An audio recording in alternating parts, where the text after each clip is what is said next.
বন্ধুরা, হালুমে যিনি মুখ্য চরিত্রে অভিনয় করেছেন না দেন পারিজাত চৌধুরী এই মুহূর্তে আমাদের মধ্যে উপস্থিত। পারিজাত, কলকাতা আন্তর্জাতিক চলচ্চিত্র উৎসবে তোমার ছবিটা দেখানো হয়েছে এবং খুবই প্রশংসিত হয়েছে, কি বলবে, কিরম লাগছে?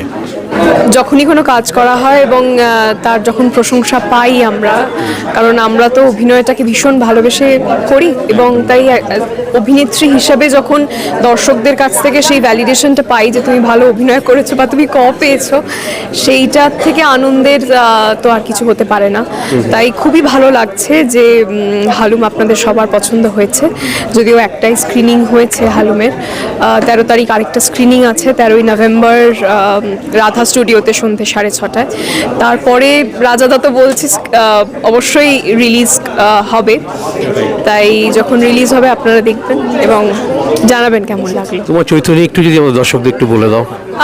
আমার চরিত্রটা মানে আমার করা এতদিনে যে কটা চরিত্রে অভিনয় করার সুযোগ আমি পেয়েছি, সব থেকে প্রত্যেকটা চরিত্রের থেকে অন্যরকম। এবং ময়না ভীষণ প্রাণবন্ত, ছটফটে গ্রামের একটা মেয়ে যে একটা বয়সের পর তার বাবা মায়ের বোঝা হয়ে যায় এবং বাধ্য হয়ে তাকে বিয়ে করতে হয়।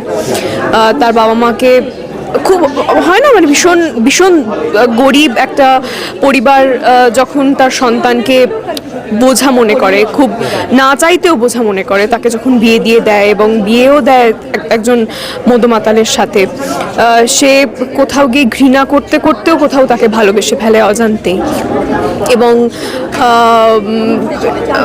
সেই ভালোবাসাটা কোথাও তাকে মানে সে যেন কোথাও সেই ভালোবাসাটাকে আঁকড়ে ধরতে চায়। যেমন অনেক পুরনো কাঁথা যখন ছিঁড়ে যায়, সেটাকে আমরা যেমন আবার সেলাই ফোড়াই করে বাঁচিয়ে তুলতে চাই, আবার নতুন করে তুলতে চাই, সেই চেষ্টাতেই ময়না নেমেছিল। এবং ময়নার যে গ্রাফটা, ময়না ভীষণ এক এক সময় ভীষণ অসহায়, আবার এক এক সময় ভীষণ ফার্মও, কারণ ময়নার মনে হয় যে এটা আমার জীবন, আমার অভিভাবকরা সবসময় আমার হয়ে ডিসিশন নিলেও সেই ডিসিশনটা অনেক সময় ঠিক নাও হতে পারে। কারণ যে ভালোবাসাটা বাইরে থেকে ভীষণ সঠিক লাগে, যে ভালোবাসাটায় খুব মধুর জীবন হয়, অনেক সময় সেই ভালোবাসাটা ঠিক নাও হতে পারে, কারণ ভালোবাসলে সবসময় মধুর জীবন নাও পাওয়া যায়।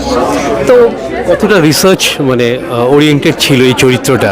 ভীষণই রিসার্চ ওরিয়েন্টেড ছিল, কারণ রাজাদা জবে থেকে বলে যে আমি তোকে ময়না চরিত্রে ভাবছি ভাগমান্নার বরাত গল্পের, আমি সঙ্গে সঙ্গে গল্পটা পড়ি এবং তারপরে বহুবার স্ক্রিপ্টটা পড়ি। তারপরেও কিছু কিছু ওয়ার্কশপস তো করতেই হয়, কারণ শাড়ি পরা, সেই গ্রামের মানে বীরভূম যে গ্রামটাকে ধরে আমরা যে প্রেক্ষাপটে আমরা ছবিটাকে রাজাদা নির্মাণ করেছেন, সেই প্রেক্ষাপটে মানুষজন কিভাবে হাঁটেন, কিভাবে চলেন, কিভাবে বসেন, কিভাবে রান্না করেন, কিভাবে বাটনা বাটেন, কিভাবে কথা বলেন, সব কিছুই আমাকে শিখতে হয়েছে। এবং তাদের মধ্যে একটা আলাদা ডায়ালেক্ট ছিল। এবং আমার মধ্যে আরেকটা ভয় ছিল যে ইন্দুবালায় এতটা প্রশংসা পেয়েছি, সম্পূর্ণ অন্য রকমের একটা চরিত্র, গ্রামের মেয়ে হলেও সম্পূর্ণ অন্য একটা চরিত্র এবং অন্য একটা ডায়ালেক্ট, সেটাতে আমি প্রশংসা পেয়েছি। তারপরে যেন আমার দর্শকদের কোনো সময় মনে না হয় যে ও তো এটাই শুধু ভালো পারে বা ও তো ওটাই শুধু ভালো পারে।